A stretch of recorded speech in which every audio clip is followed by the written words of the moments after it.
Boa noite, pessoal.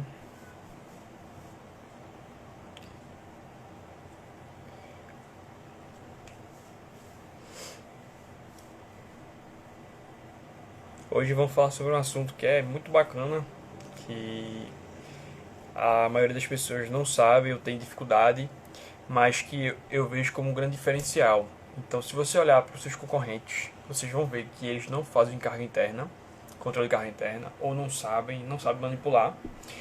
E isso, se você saber manipular essas variáveis, saber interpretar os dados, cara, esse aqui tu vai te colocar um passo acima dos teus concorrentes. Então tu pode cobrar um valor maior porque tu faz controle de carga interna, coisa que nem todo mundo faz.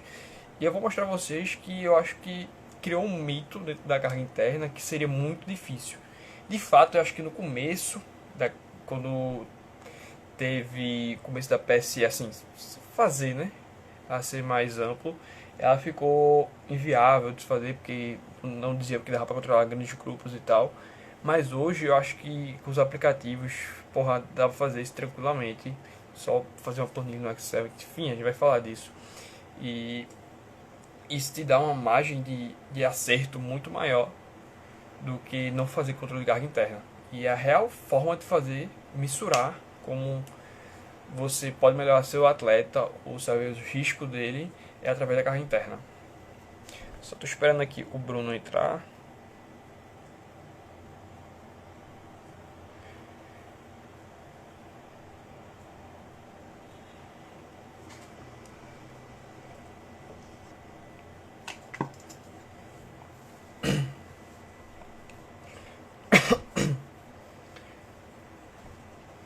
E se vocês tiverem dúvida, pode ir falando durante a live que a gente sempre está lendo. Pode me procurar no privado, no direct, até no Telegram, que eu discuto bastante no Telegram.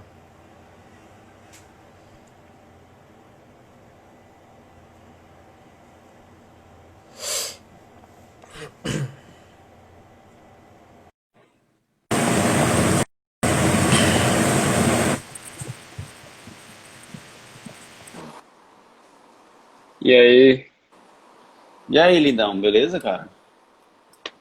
beleza? Recuperar depois dessa dengue. Tu teve dengue mesmo, foi? Foi dengue, não era corona. O que é menos ruim? Rapaz, acho que o corona não tem como ser pior, não. Eu pensei que ia morrer, velho. Que dor de cabeça na porra. Ei, deixa eu te perguntar, só dá um tempinho aí, a gente vai trocando ideia aqui enquanto o pessoal vai entrando.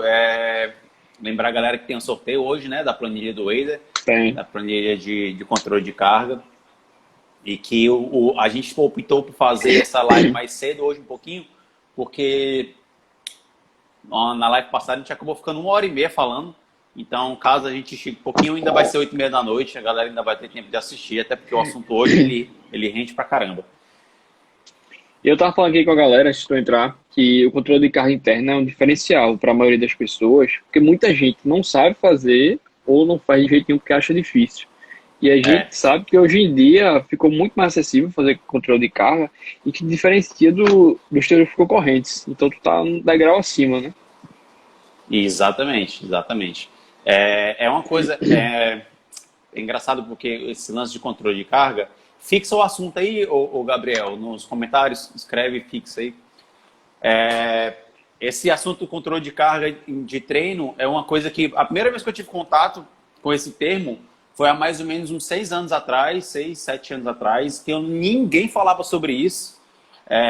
E tem um treinador aqui de Fortaleza que já falava sobre controle de carga de treino, mas a gente ficava naquela, ué, mas controle de carga a gente já faz, não é as cargas das repetições, das séries.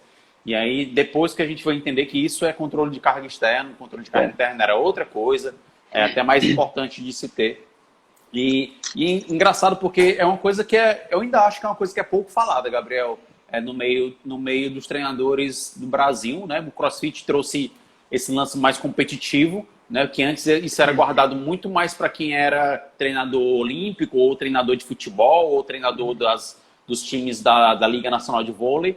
E o CrossFit trouxe essa alta performance, o acesso da alta performance, treinar em alta performance, trouxe para pessoas que não vivem do esporte, que a corrida e o triatlo fizeram também. O triatlo trouxe todo esse lance de treinar para performance pessoas comuns, advogados, médicos, engenheiros, operador físico, ali 20, 30, 40 anos, né? E o CrossFit também popularizou isso. E eu vejo poucas pessoas falarem sobre treinamento, sobre controle de carga de treino dentro desse meio ainda.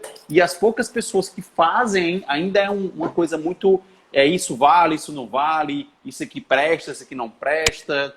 Tem gente que crucifica a PSE, tem gente que diz que a frequência cardíaca não serve para nada. Então, vai ser interessante hoje para esclarecer algumas coisinhas aí. E é lógico, a gente não tem todas as respostas, a gente não tem as respostas para todos os questionamentos. Ainda é uma coisa que está se estudando, mas já dá para assumir certos tipos de conduta.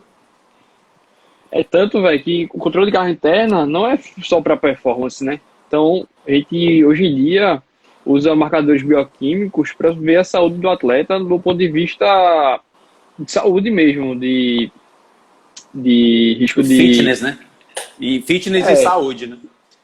Sem dúvida. Alguns marcadores de, por exemplo, hemoglobina está relacionado ao controle de carga externa, né? O que a carga externa implica na carga interna. Então, o controle de carga interna não é só feito pelo treinador. Ele pode ser feito pelo médico, pelo nutricionista, só que muita gente não sabe disso. E fica muito restrito ao treinador, isso. Show de bola. Então, bora lá, a gente tem um roteirinho a seguir, eu postei mais cedo lá os tópicos que a gente vai abordar, a gente vai abordando de um a um. Eu escrevi umas coisas aqui na lousa também, depois eu vou mostrar o que eu escrevi para deixar mais claro para quem nunca teve contato com controle de carga. Para a gente ter noção do quão rápido ou os termos que a gente tem que usar. Quem nunca ouviu falar de controle de carga, quem não usa ou quem não teve contato com isso ainda, escreve aí, coloca aí uma mãozinha para a gente ter a noção de quão rápido a gente vai ou se a gente já consegue acelerar alguma coisinha em relação aos termos, tá, galera? Primeira coisa que a gente vai falar, Gabriel, é sobre síndrome da adaptação geral. Síndrome da adaptação geral, conceito, acho que da década de 50, talvez. Sim, bem antigo. Né? Bem antigo, uma coisa assim que veio, que é citada em quase todos os livros de treinamento, e vários trabalhos aconteceram a partir dessa teoria da síndrome da adaptação geral. Inclusive no e-book está bem explicadinho. No e-book está lá, é verdade. Tá perfeito, velho. Gustavo, eu nunca ouvi sobre o assunto. Boa, Gustavo, você está no lugar certo, velho. A gente vai começar bem devagar e aí a gente vai aprofundando um pouquinho mais, beleza? Vamos começar com síndrome da adaptação geral, Gabriel. Fala um pouquinho sobre essa síndrome, o que é e o que é que estava... O que é que tu colocou lá no e-book? Até para a galera também que não baixou o e-book ainda e dá uma olhada lá. Cara, a síndrome da adaptação geral, ela explica justamente como é que funciona o treinamento, como é que você melhora, como é que a semana que vem você vai estar melhor do que essa semana, ou amanhã você vai estar melhor que hoje, e assim sucessivamente. Então, a síndrome da adaptação geral, ela tenta explicar o mecanismo fisiológico que vai acontecer sua evolução no treinamento. E toda sua evolução no treinamento, ela começa com uma baixa. Porque na hora que você aplica seu treino, vai acontecer uma depressão do seu, por exemplo, glicogênio muscular, vai acontecer rupturas da sua musculatura e você não vai estar com a mesma força. Então acontece uma queda do seu desempenho, que é normal. Depois dessa queda de desempenho, vai acontecer a recuperação. Essa recuperação vai se construir da sua dieta, da alimentação, da sua suplementação, do seu sono. E através dessa recuperação efetiva que o treino influencia, você vai acontecer uma compensação ou até uma supercompensação, ou seja, você vai estar mais evoluído do que era antes, em um estado maior. Então é uma curva bem clássica que vocês veem num livro, que você está aqui, depois você desce, recupera e sobe. E você sempre volta para o seu fitness normal, porque esse processo de supercompensação sempre está acontecendo. Toda semana ela acontece. Ela pode ser pequeno, depois aumentando, até você conseguir o seu pico de performance. Então, a periodização, ela trabalha com pico de performance, quer dizer que você atingiu o grau máximo, digamos assim, da sua supercompensação. Então, você está pronto para a competição, você está no seu melhor fitness, no seu melhor desempenho, porque aconteceu o pico, digamos assim, da sua supercompensação. Isso é o Luiz falando do Sale, é do Hans Sale mesmo, que é o criador dessa teoria. Então, resumindo, tentando dar outro ponto de vista, não tem como a gente falar de síndrome da adaptação geral e não falar de homeostase, né, desse conceito de estado de equilíbrio, que a gente pode considerar que é o que a gente está agora, o organismo está em estado de equilíbrio. O treino, ele é um agente estressor, então a partir do momento que você tem um agente estressor, você sai do estado de equilíbrio e aí você entra num processo catabólico, o teu corpo literalmente começa a se degradar, degrada a fonte de energia, degrada a proteína, e esse é o estado de alarme. Depois disso, quando tu chega em casa, descansa, suplementa, come, dorme, e aí o corpo vai recuperar e vai voltar ao estado de equilíbrio. A tendência, por que existe treinamento físico? Né? O homem, ele é o único animal, o único ser vivo que deliberadamente põe um agente estressor para poder gerar alguma adaptação. E isso tudo só existe porque existe a adaptação. Se não houvesse a adaptação, não existia nada disso. Então, o treino só faz sentido porque eu sei que se eu fizer um treino hoje e me desgastar, amanhã ou depois eu vou estar melhor do que hoje. Pode ser pouca coisa a curto prazo, mas a médio e longo prazo isso é significativo. Então, a homeostase, ela é quebrada, você tem a curva da supercompensação. É mais ou menos isso o conceito de seio. Lá no grupo, o Raí, se eu não me engano, ele traduziu o artigo original, ele colocou lá no grupo Treinador de Elite. Então, quem entrar lá vai ver que um dos primeiros artigos lá que a gente debateu, que ele traduziu, é o artigo original do seio. E é engraçado que cada estímulo, que a gente vai falar isso, ele não gera a mesma adaptação. Existe, digamos, vou explicar de uma forma bem simples, existem estímulos ótimos, estímulos máximos, ou mais fortes, né, que ele não é, ele causa uma adaptação a mais, ele vai fazer com que sua adaptação passe do ponto, que a gente chama de overtrain, overreach não funcional, enfim. E tem o estímulo sub, que é abaixo do seu limiar, que seria que acontecesse uma adaptação. Então, esse estímulo ele não é o suficiente para acontecer um estresse de adaptação do seu organismo. Perfeito. Então, por isso que a gente faz o controle de carga interna. Perfeito. Porque a gente tem que saber como é que o estímulo está sendo ótimo, porque o estímulo pode estar sendo de mais ou de menos. Como é que a gente vai fazer isso? Só tem um jeito, carga interna. Perfeito. É o velho estímulo débil, né? Quando você começa um estímulo que é tão fraco que não gera mais adaptação positiva. Isso. Ou um estímulo tão forte que você não é capaz de recuperar ele para a próxima sessão de treino. A gente busca o estímulo ótimo. Aquele que quebra a homeostase e gera adaptação e supercompensação. Em relação a isso, também a gente entra em questão de o tempo suficiente para gerar adaptação ou não. Quando a gente pensa que eu dou um estímulo hoje, se eu der um segundo estímulo muito antes da hora, o corpo ainda não recuperou o suficiente. O contrário também é verdade. Se eu dou um estímulo muito depois, ou seja, se eu treinei hoje, eu vou treinar só na quinta-feira, o corpo passou do tempo ótimo de receber o outro estímulo. Então, se você não fornece, ele volta para o estado original. Então, também em questão de carga, o quanto de carga eu dou, também tem o tempo de em quanto tempo eu dou a próxima sessão de treino. Em quantas horas depois eu vou dar a sessão de treino. Quantos dias depois eu vou dar o próximo estímulo de treino. Isso também é fornecido e é controlado pela a resposta do atleta ao estímulo, que é o controle da carga interna. Beleza? Galera, ficou claro até agora a questão do controle da carga interna no sentido de homeostase e da síndrome da adaptação geral, que isso é básico para a gente continuar os próximos conceitos. Beleza? Que a gente vai aprofundar um pouquinho nos próximos conceitos. Mais alguma coisa sobre isso, Gabriel, para a gente passar para a próxima parte? Não, perfeito, perfeito. Show? Beleza. Vamos lá. Sobre o contínuo da fadiga, que é o terceiro ponto.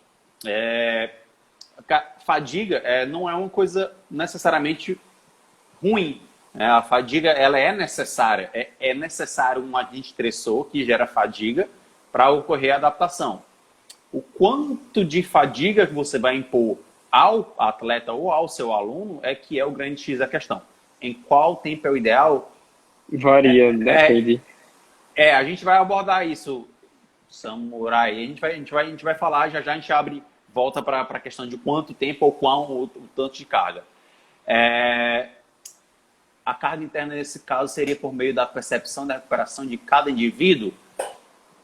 Sim, a grosso modo sim, Luiz. Você vai ter uma percepção... Na verdade, a carga interna ela é como o teu organismo ele assimilou o estímulo da carga externa. Com a mesma carga externa, ela pode gerar dois efeitos diferentes em duas pessoas diferentes.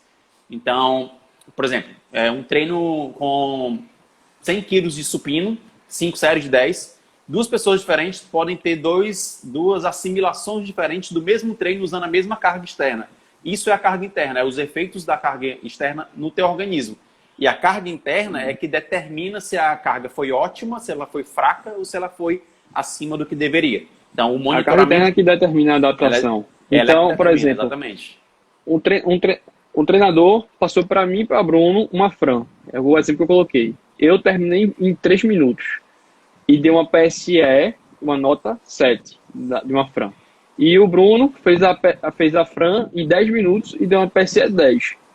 A carga foi muito maior em Bruno do que em mim. Então, eu estou mais apto àquele estímulo. Então, a recuperação de Bruno, por exemplo, vai ser maior, porque ele deu uma carga muito maior, foi muito mais estressor a ele do que a mim.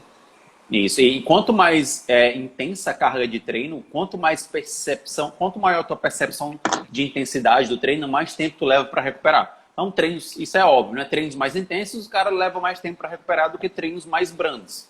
Então, o tempo de recuperação, ele é diretamente proporcional à intensidade da carga que você aplicou, né? Da carga percebida. Então, a gente entra em contínuo de fadiga. Se é necessário fadiga para gerar adaptação, e eu preciso impor isso ao meu atleta, é isso que a gente impõe. Amor, me ajuda aqui.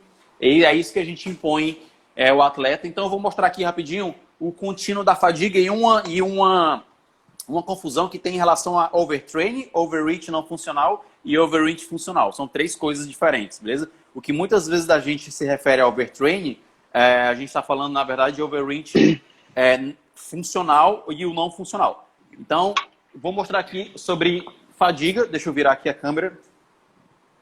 Pronto. Dá para ver aí? Fadiga. Esse é o contínuo da fadiga. Filma aqui para mim. Ó, esse é o contínuo da fadiga. Eu tenho o overreach funcional, eu tenho o overreach não funcional e eu tenho o overtraining. E qual é a diferença desses 3? Por que geralmente quando um atleta não está mais evoluindo ou quando o atleta está se sentindo cansado, a gente fala que ele está em overtraining? A maioria das vezes, a grande maioria das vezes, o atleta está em overreach não funcional. Por quê? Quais são os 3 estágios? Depois do treino, é normal e você deseja que o atleta ele entre em overreach funcional, que é aquela queda na performance. Depois que você fez um treino, por exemplo, você fez um treino hoje, é normal que amanhã você esteja dolorido, você esteja mais cansado, um treino foi muito intenso hoje, é normal que amanhã você tenha uma queda de rendimento. Esse é o overreach funcional, porque isso é necessário para adaptação. Porém, se você persistir dando cargas intensamente em dias consecutivos ao atleta ou ao seu aluno, ele deixa de entrar num esquema de overreach funcional e vai para o overreach não funcional. Aqui é onde cai a maioria dos casos do que a gente acha que é overtraining, porque aqui a performance cai durante semanas. Então, o atleta chega no nível de cansaço em que ele leva semanas para se recuperar. Então, aqui geralmente é o overreach funcional. E o overtraining é o último estágio. Você continuou dando estímulos intensos, sem a recuperação adequada, mesmo com o atleta em estado de overreach não funcional, e aí ele chega ao estado de overtraining. Overtraining, geralmente o atleta leva anos para se recuperar, de meses a anos para recuperar. Então é difícil você ver realmente alguém que entrou em estado de overtraining. A maioria das vezes elas caem aqui, ó, estado de overreach não funcional. Então esse é mais ou menos o contínuo da fadiga. E o overtraining, ele afeta vários pontos de vista. Ponto de vista hormonal, ponto de vista de monoglobulinas, ou seja, você vai ficar doente, você vai ficar com diarreia, então você vai ficar com depressão. Existe um mecanismo multifatorial que ele pode atingir. Então, o overtraining foi usado vulgarmente, de forma errada. Então, acho que assim, dificilmente um atleta chega a um overtraining de uma forma tão simples que a gente que a gente falava, né? Foi generalizado, né? Então, quando está Isso. se sentindo cansado e não está mais evoluindo no treinamento, overtraining. Então, na verdade, existem estágios. E overtraining, assim, talvez seja mais comum em atletas profissionais mesmo, né? Nível olímpico, que o cara leva anos para se recuperar daquele estado de sobretreinamento que ele teve. Mas o mais comum mesmo é o overreach. Então, essa palavra, se é nova para vocês, galera, overreach, se vocês forem lerem artigos, verem livros, vai ser muito comum ver essa palavra, o não funcional e o funcional, porque é o que mais é mais adequado para descrever esse estado de fadiga pós-treino. O Luiz daqui falou como é que faz isso dentro de uma box, né? A gente vai falar disso mais tarde. Essas perguntas assim mais práticas vai ser no final. Fica aí até o final que a gente vai levar para dentro da teoria. Começa a teoria, o final é bem prática, então não tem como fazer a prática sem a teoria. É isso. Galera, dúvidas sobre contínuo da fadiga, sobre overtraining, overreach não funcional e overreach funcional, porque agora a gente passa para métodos para quantificar carga e a diferença de carga externa e carga interna. Beleza? Quem tiver dúvidas, coloca aí. Desativa os comentários. Renato, eu acho interessante deixar os comentários porque às vezes aparece uma dúvida, então a gente tem pessoas que nunca ouviram falar de controle de carga e pessoas que já utilizam. Então, para a gente ter a noção do feedback, eu acho mais interessante deixar o comentário, beleza? Vamos lá.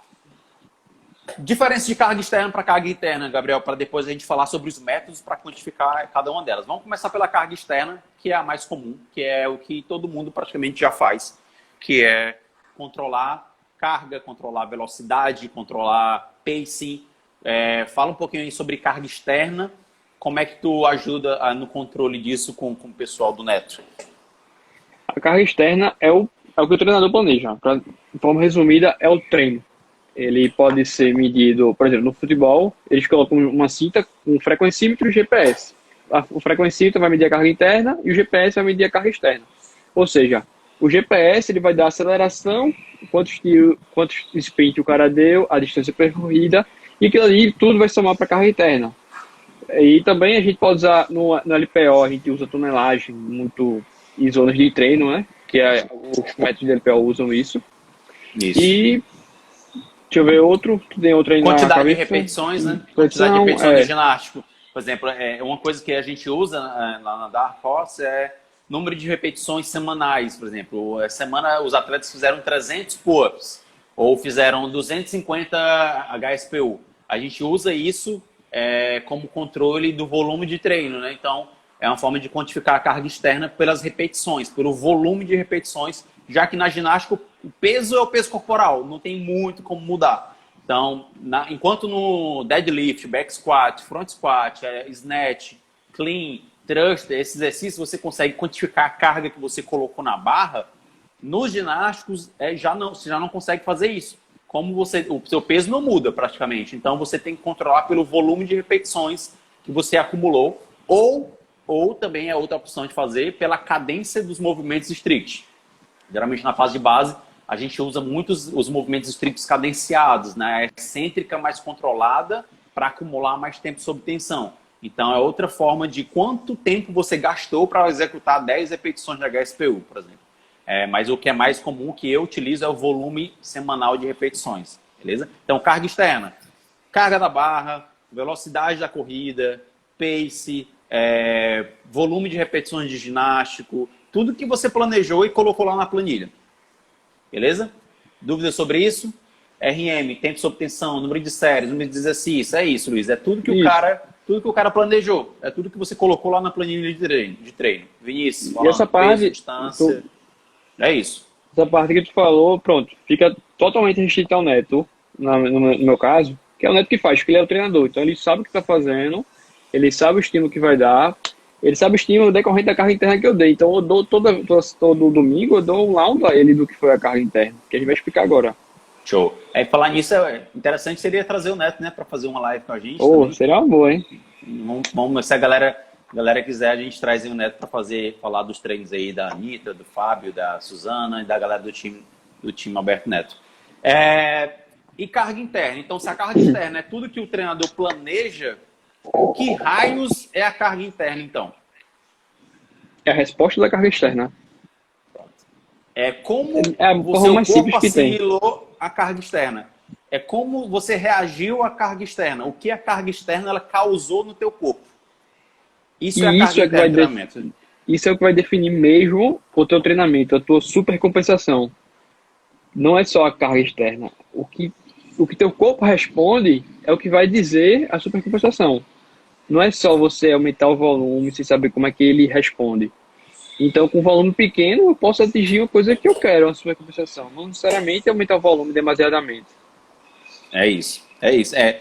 Então, quando a gente pensa em carga interna, galera, a gente acaba pensando que isso só é possível de ser feito com o treinamento de 1 para 1, né? O treinamento personalizado. E realmente é muito mais apurado, é muito mais fácil você ter todo o controle de um atleta. Mas eu tenho certeza que não é a realidade de 95% das pessoas aqui, que já perguntaram ali como é que eu faço isso em turmas do box, né? Então, assim, a forma de fazer, de ter controle da carga interna de um grupo é você ter os dados de todo mundo e aí você vai ter uma média. Você vai ter a média do grupo, né? Ou você separa por grupos. Mas é difícil você ter esse controle se não for no 1 a 1. É possível, mas você vai ter uma média do grupo. Então, se você tem pessoas que têm condicionamentos muito diferentes dentro do mesmo grupo, ou você individualiza parte do treino dela, né, os estímulos que ela precisa ser melhorados, ou os estímulos que estão muito fracos, você tem que individualizar essa parte, ou você mexe nas porcentagens, nas intensidades da carga externa. Beleza? Então, Cara, e carga você pode fazer interna... isso também, rapidinho, você pode fazer isso também no aplicativo que eles agendam a aula, colocar um espaço para ele colocar, por exemplo, a gente vai explicar um método de PSE, PSE seria uma intensidade do treino. Se ele colocar a PSE lá, tu já tem uma noção de quanto está teu treino. Claro, existe uma forma melhor de calcular? Claro que existe. Mas entre não ter e ter uma que se aproxima, melhor ter uma. É verdade, é verdade. Eu vou já falar como a gente faz lá no box, um dos boxes que eu trabalho, em relação à turma, tá? Quando a gente começar a falar de PSE. Então, beleza. Se a gente já sabe que a carga interna é a resposta da carga externa, e se a gente sabe que a carga interna é quem determina a adaptação, ora, eu tenho que saber a carga interna de quem eu prescrevo o treino. Seja para aluno de personal, ou seja para atletas, ou para competidores recreacionais de crossfit ou qualquer outra modalidade, certo? Eu preciso saber esses valores. Então, o que é normal? O aluno iniciante ou o atleta iniciante, se você não tiver o controle da carga interna, mesmo assim ele evolui, porque ele tem um alto nível de treinabilidade. Então, é o cara que no primeiro ano, o que ele fizer, ele vai evoluir. E esse é o cenário da maioria dos alunos de CrossFit. Geralmente, os alunos de CrossFit, ou da classe ou competidores, são pessoas que vieram da musculação, ou vieram da luta, ou vieram da corrida. E aí o estímulo para eles é tão novo, são tantos estímulos diversos, ginásticos, movimentos de suspensão, Estou movimentos muito longe do platô. novos. Eles estão longe do platô. Então, a própria variabilidade do método, né, do CrossFit em si, ela leva o cara daqui até aqui em um ano Muito e ele rápido. continua evoluindo muito rápido. Você percebe que as cargas evoluem rápido, o gesto técnico melhora relativamente rápido se o cara tiver uma atençãozinha ali. Então, o fato do treinador ver essa evolução sem precisar se preocupar com carga interna, com nada disso, dá a falsa sensação que o aluno ou o atleta vai continuar evoluindo da mesma forma no segundo ano, no terceiro ano, no quarto ano. E aí que a casa cai. Porque quando chega no segundo ano, quando o cara já domina todos os movimentos, quando o cara já faz legal ali snatch, já faz bar muscle-up, ring muscle-up, nenhum movimento é difícil para ele, agora ele chega no nível próximo ao platô, que ele precisa controlar essas variáveis, que são coisas que são muito comuns no treinamento físico, né? No treinamento de qualquer esporte, isso já é bem tranquilo. Por que no CrossFit demorou tanto a falar sobre isso, né? O constantemente variado é a solução para todos os problemas da humanidade. Porque se via a evolução do aluno no primeiro ano, só que no segundo ano, quando os boxes começaram a ter mais tempo, se viu que as pessoas não evoluíam mais, ou evoluíam muito pouco, né? As cargas não mudavam, o condicionamento que era ruim ficou ok, morreu no ok. E aí começou-se a ver, a nível competitivo, uma diferença muito grande dos atletas internacionais e dos atletas brasileiros, né? E aí esse gap aqui parte disso é por conta dessa falta de controle do treinamento físico, né? Sem dúvida. E eu tô fazendo o curso, né, do Barcelona e é impressionante como eles conseguem controlar todas as métricas e assim, de uma forma muito barata. Porque, por exemplo, eles acordam de manhã, eles respondem no aplicativo do celular um questionário de wellness que controla dor muscular, fadiga, sono, enfim, uma porrada de coisa. Então, de uma métrica subjetiva que não precisa gastar nada, ele já tem um dado absurdo. Verdade. Sim. Ficou acessível, né? Isso. E aí agora a gente fala sobre como quantificar a carga, métodos para quantificar a carga Ô Bruno, rapidinho. de carga interna. Falei.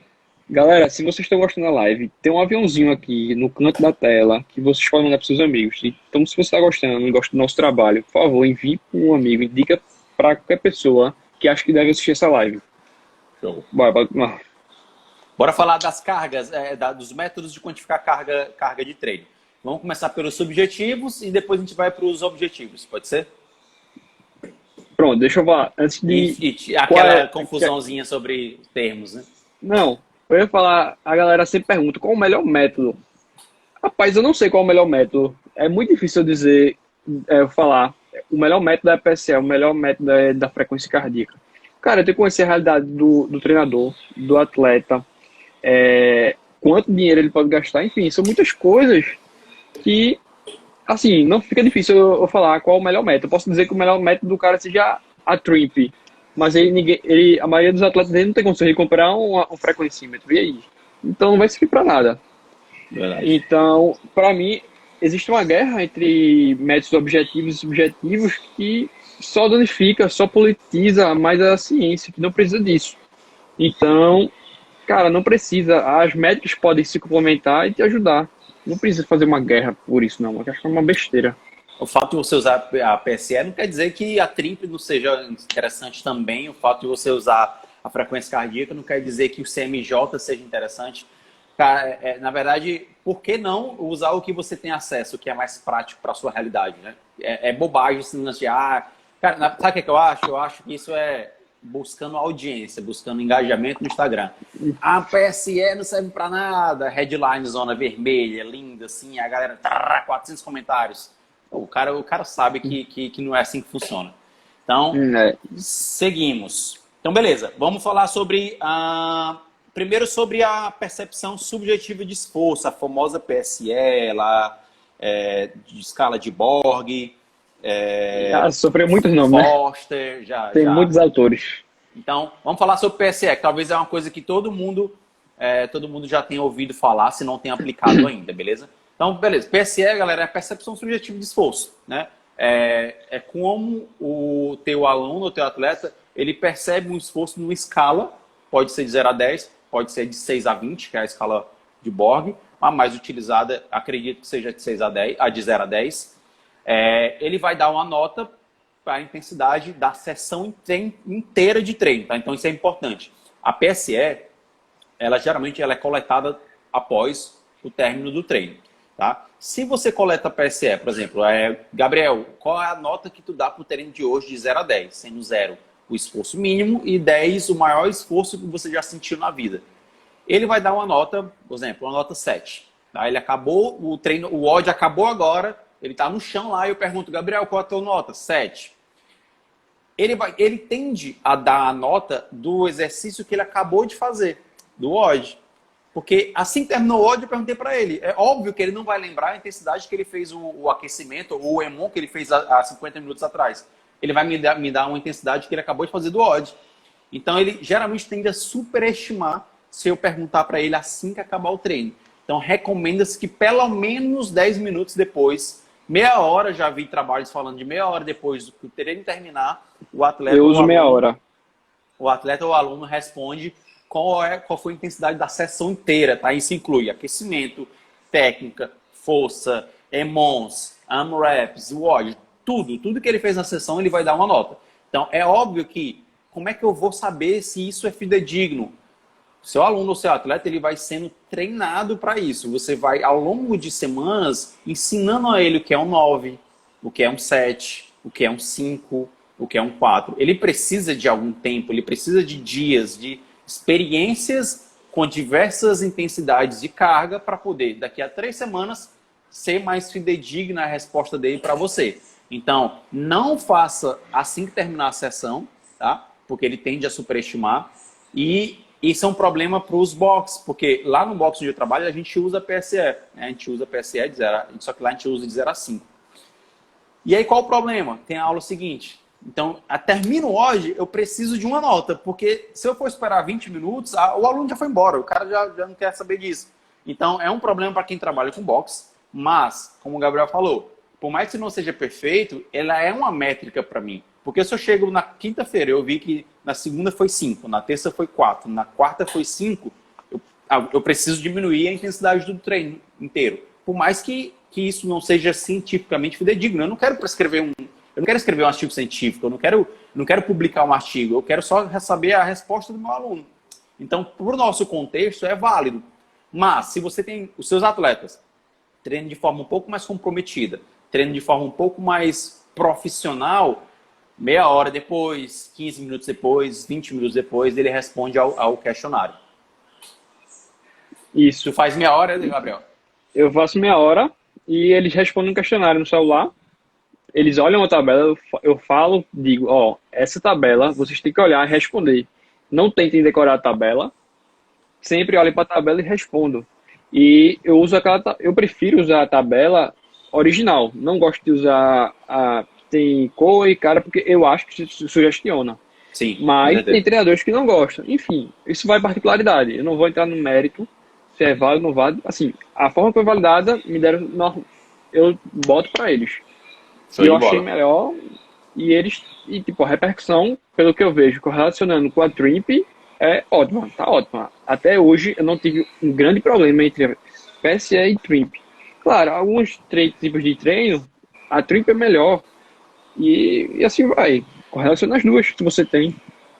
O pessoal tá falando aqui, vou dar só um break agora para as dúvidas. Essa galera falando do Nakamura, o do Nakamura é 30 minutos. Ele, no artigo de opinião dele, inclusive está até aberto aqui, ele é exatamente 30 minutos que ele usa. Um app desse... E ele mostrou de uma forma válida, né? Ele mostrou, exatamente. Um app desse... Já existe app, a gente vai falar das ferramentas, sim. Eu vou falar de 2 experiências que eu tive com aplicativos e com planilhas. Exatamente após, algum tempo depois, Marcelo, a gente falou, não faz exatamente depois, que você tende a superestimar a intensidade. O treinador pode recomendar PSE a cada sessão de treino para um ódio específico. O que acontece é o seguinte, Douglas, o treinador, quando ele prescreve imaginando uma PSE 5, ele tende a subestimar a intensidade do treino. Então, quando ele prescreve para menos, geralmente o atleta ele responde um pouquinho mais do que ele achava. Quando ele prescreve uma intensidade 8, o atleta geralmente reporta uma intensidade 6. Então, isso é normal, essa você pode fazer para ter uma ideia, né? Para ter uma ideia do que está seu treino. Mas isso aqui ali não vai valer para você colocar como ponto final. Que vale mesmo a carga interna individual. É do seu atleta que você está analisando. Mas eu acho que a pergunta dele, Gabriel, foi em relação ao seguinte: eu posso dizer para o meu atleta, eu quero que seja 8. Eu quero que esse intervalado na bike seja intenso. Isso você pode dar orientação, porque se você quer uma resposta intensa, você vai dizer, eu quero que a gente chegue ali perto do 10. Então aqui é all out. Então chega e vai fazer 15 segundos com intensidade alta. Isso você pode, isso é controle, né? Isso é treinamento. Você mostrar para o seu atleta a resposta que você quer dele. Então, isso você pode fazer sim, não vejo problema de fazer isso. Eu mesmo faço isso. Tanto no extremo alto quanto no mais baixo. O que eu vejo errado é a galera prescreve, bota a PSE 8 e deixa lá 8 como se fosse a PSE dele. Que tu quis que ele atingisse, ele ficou lá. Não. Aqui ele você imaginou, né? A que você imaginou não é não é real. Você tem que perguntar ao seu atleta, tem que fazer o trabalho certo. Show de bola. Vinícius falando 30 minutos após a sessão e um mês de adaptação do atleta para aprender a classificar. Isso. O Fábio Scolo fala que processo educativo em relação ao PSE por meio de frequência cardíaca, correlacionar a frequência cardíaca com o PSE. Você acha que o aluno, de repente, colocar a PSE do treino nos comentários do app não é uma boa? O problema é o teu aluno fazer isso, viu, Wendel? Eu falo porque a gente usa o aplicativo lá, né? Tanto a Prozex quanto esqueci o nome do outro. Mas, Spotify? cara, o aluno... Não, é Tecnofit. Cara, o aluno não bota nem o resultado do OD, velho. A galera não bota nem o resultado do OD. Quanto mais a percepção da intensidade do treino. Se os teus alunos colocam, perfeito.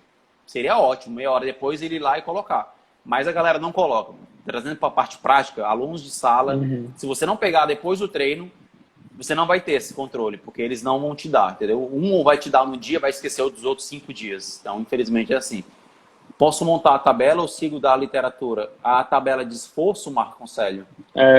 Não, você tem que pegar a tabela da literatura. Se Às você vezes quiser fico, outra, você tem que validar, né? às vezes fico muito dolorido apenas 2 dias após, daí como faço? Quase sempre meu corpo responde no terceiro, a avaliação seria a mesma. Não sei se eu entendi, Marco Conselho. Explica melhor um pouquinho aí para a gente sobre o que é isso. Beleza, então é assim, a gente tem a PSE. E aí, o que é o seguinte, o cara tem um PSE de 0 a 10, então ele tem um número. Vamos trabalhar aqui com o número, sei lá, 7. Tá? E aí, como é que você calcula a carga interna baseada na PSE? Você precisa multiplicar o score que o atleta te deu, ou que o teu aluno te deu, pelo tempo da sessão em minutos. Então, uma sessão de 50 minutos, a percepção dele foi 7, ele tem 350 unidades arbitrárias, que é o UA. Então, isso é o valor daquela sessão. Tá? Número do score com o tempo em minutos da sessão. Ao longo dos dias da semana, depois da semana de treino, você tem a carga aguda. Né? A carga aguda de treino é a somatório, a média da semana, vezes o desvio padrão. Então, eu até preparei um negocinho aqui para mostrar também. Então, essa é a carga aguda. A carga crônica é a carga aguda durante 4 semanas. Eu estou usando 4 semanas porque tem 3, tem gente que fala de 5, tem gente que fala de 6. A gente fala 21 e 28, 27, né? Geralmente. Depende do esporte, Depende geralmente, né? Depende do esporte que você pratica. O pessoal do futebol, como eles têm os jogos no final de semana, eles acabam usando mais dias e não 7, enfim, tem toda essa questão. Mas deixa eu mostrar aqui o esquema que eu fiz, sugerindo que o cara fez um treino na semana e o do final de semana. Depois de 4 semanas aqui. Então, o cara fez o treino lá na segunda-feira, fez o da terça, fez o da quarta, fez o da quinta. Então tá aqui, deixa eu virar aqui a câmera.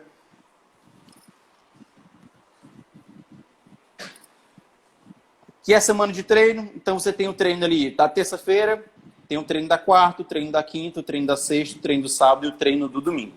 Beleza? O treino da terça-feira foi 600, o score dele.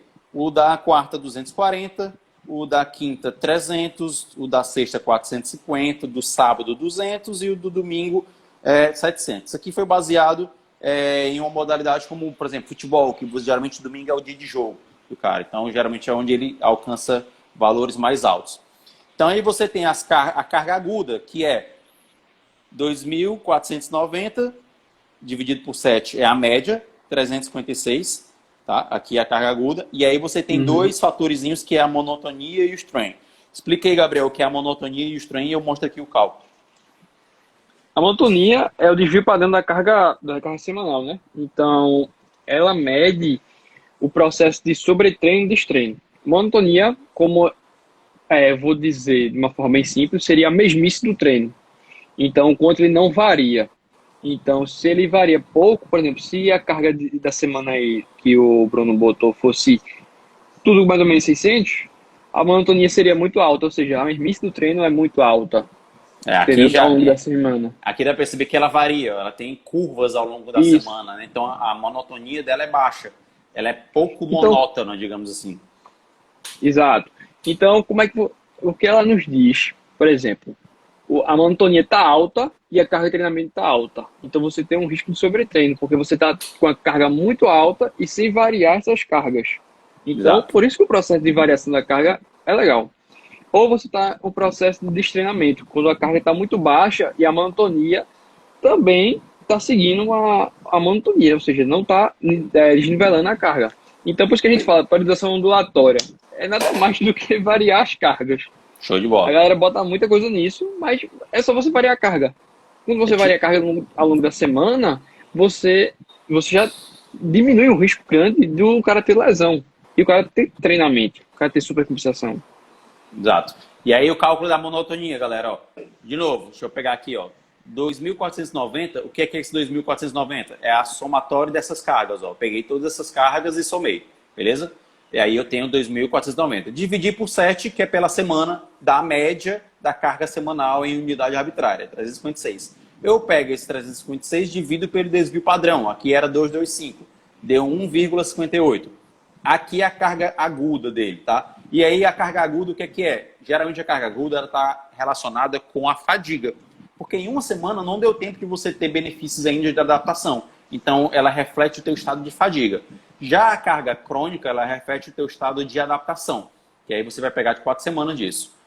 O strain é outra coisa que vocês vão ver se vocês tiverem aplicativo de monitoramento de carga. Na planilha do Wade, inclusive, tem que você pega a carga semanal, 2.490, ó, que é essa carga que eu tinha achado lá, multiplico pela a monotonia e dá o strain, 3.934 unidades arbitrárias. Não precisa se preocupar com esses cálculos, porque geralmente as planilhas, os sistemas, ele já vem, você preenche e ele já te dá isso. Então, quer ver? Eu vou mostrar aqui agora, estou com a planilha aberta, ver se dá para ver aí na tela do computador. Eu acho que vai dar para ver. Essa aqui é a planilha do EIDA, que a gente vai fazer o sorteio, já. Quando você abre ela, aqui ó, uma abazinha do aluno, botar os dados dele, e aqui vem para a parte que realmente nos interessa, que é a parte de treino.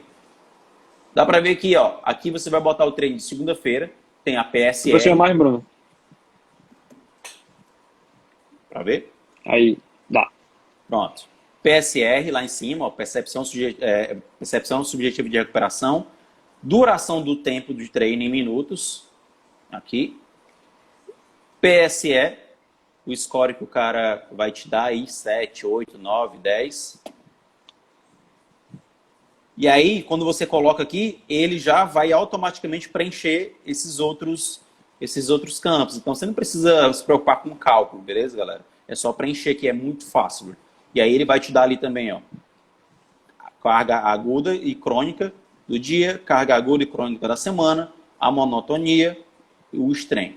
Então, tudo isso aqui já é uma fórmula, tá? Você preencheu aqui, ó, no começo e ele vai te dar todo o resto. Beleza? Alguém usa essa planilha aí? Alguém já tá usando ela? Já, o Wendel já usa aqui. Já falou que usa. Na outra aba tem o gráfico, que é uma das melhores coisas, é o gráfico que ele vai montar para você da carga. Então, vai ficar tipo isso aqui, ó. Vai ficar tipo isso aqui e vai ter aqui no teu gráfico. Beleza? Então, essa é a planilha que a gente vai sortear. E não precisa se preocupar com esses cálculos aí, não, porque ela mesma na fórmula já te dá.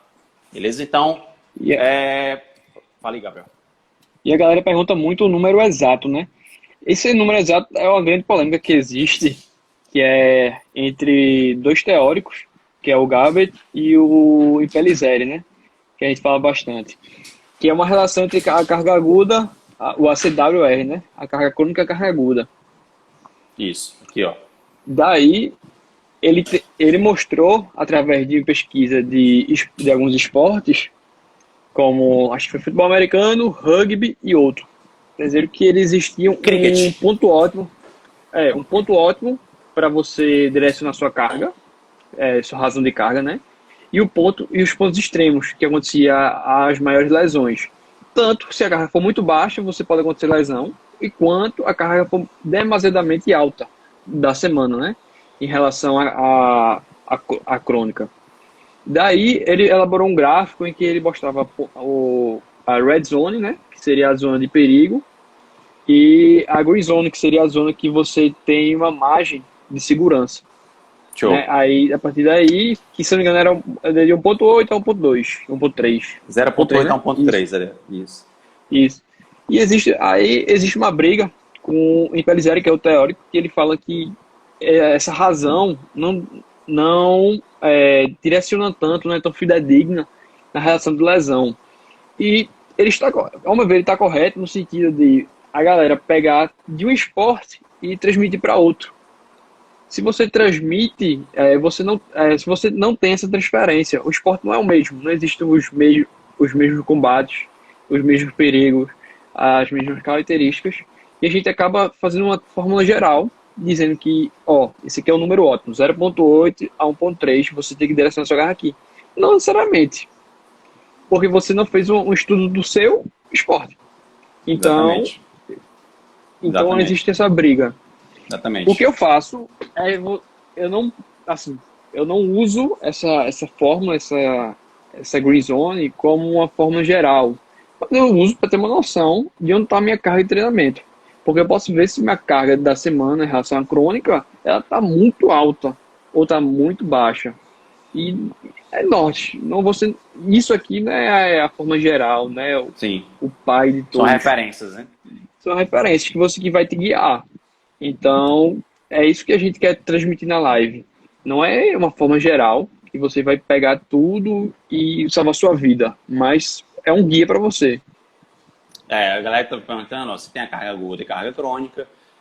E aí, o Tim Gabe, ele tem esse gráficozinho da Sweet Spot, né? Que se você tiver...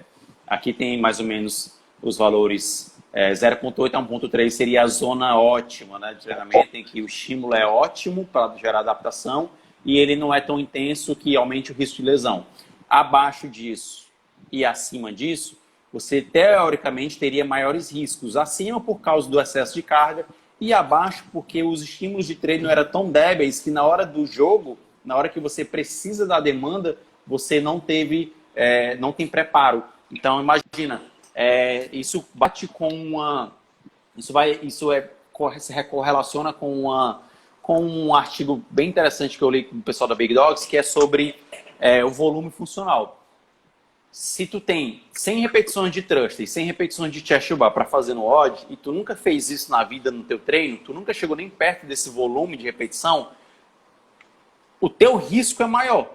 Dois riscos. Ou o risco de ter desempenho abaixo do que tu poderia, porque é uma situação totalmente nova, a mão abre, o endurance muscular não tá tão desenvolvido, e o risco de sobretreinamento, de ser um volume de repetição muito alto e que tu sofra as consequências disso. Então, você tem que dar no treino as demandas que o esporte exige, tanto de questão de volume quanto questão de intensidade. É óbvio que você não dá isso durante um ano inteiro, você tem fases específicas, de preferência fases próximas da competição. Então, se eu sei que o volume de repetições é X, eu preciso, durante o treino, em algum momento da minha periodização, que o atleta vivencie isso dentro do treino. Senão, ele não está preparado para a competição. Foi o que a gente fez na seletiva do TCB no ano passado. A gente pegou os últimos 5 anos de seletiva, todos os WODs dos últimos 5 anos, e a gente fez lá wall ball, remo, thrust, todos os movimentos que caíram e a gente quantificou em volume. Durante esses 5 anos, a gente pegou o volume de wall balls de 2015, volume de wall balls de 2016, volume de wall balls de 2017. A gente fez isso com todos os movimentos. Ficou gigante assim, o banco de dados. E aí a gente conseguiu ver alguns padrões. A gente viu que deadlift geralmente cai essa carga nesse volume. Remo geralmente cai esse volume de calorias. Então, a gente observou alguns padrões. Inclusive, isso não foi ideia nossa. Eu ouvi o Bernardo Camargo falando sobre isso no podcast. E aí a gente fez a correlação. E foi o que a gente tentou fazer. A gente tentou, no treino de preparação, na fase de preparação para seletivas, fazer com que os atletas vivenciassem esse volume de repetições, essa intensidade de carga, para que não fosse novidade para eles quando eles chegassem nos WODs e tivessem que fazer. Até porque a gente não sabia qual era o WOD. Os WODs a gente ficava sabendo mais ou menos há 2 meses da competição. Também a gente fez a mesma coisa no TCB. Do TCB mesmo, quando o time se classificou, é pior ainda, porque na seletiva você consegue ficar sabendo ali 2 ou 3 meses antes dos WODs. No TCB só sai na semana. Na semana anterior ao TCB que sai os WODs. Então a gente teve que estar preparado para qualquer coisa que o Joel inventasse na cabeça dele. Como ele inventou. A primeira prova foi 3 km de corrida, se eu não me engano. 3 ponto alguma coisa de corrida. E no meio da corrida tinha que parar e atravessar um campo fazendo handstand walk. E depois tinha que voltar ao campo fazendo avanço. E depois continuar correndo. E era subida e descida. Tinha chovido no dia anterior. A galera estava perdendo, era o tênis. Porque tinha tanto barro que os carros estavam atolados. Mas foi caos a primeira prova. E aí, se a gente não tivesse preparado o cenário para esse tipo de ambiente, teria pegado todo mundo desprevenido. Entendeu? Então, só que baseado no histórico anterior, a gente conseguiu meio que fazer um volume de treino parecido com isso. Então, assim, galera, isso aqui não é regra, entendeu? Mas é um direcionamento. né? Se você quiser... Ô, Bruno, e tem uma Falei. relação muito legal que, assim, para você fazer o tapering, antes do tapering você tem que viver uma carga muito alta. Você tem que dar um pico de carga no atleta pro tapering acontecer e ele dar o pico de performance. Porque se eu abaixo já a carga e depois faço o tapering, vai acontecer o processo de treinamento. Ele não vai ficar Exato. preparado com uma carga. Então, é o que eu tava falando, a gente tava até conversando com o Neto. O cara vai pro games. É quase uma semana de campeonato. O cara tem que viver aquela carga. Ele tem que ter um pico de carga antes e depois acontecer o tapering.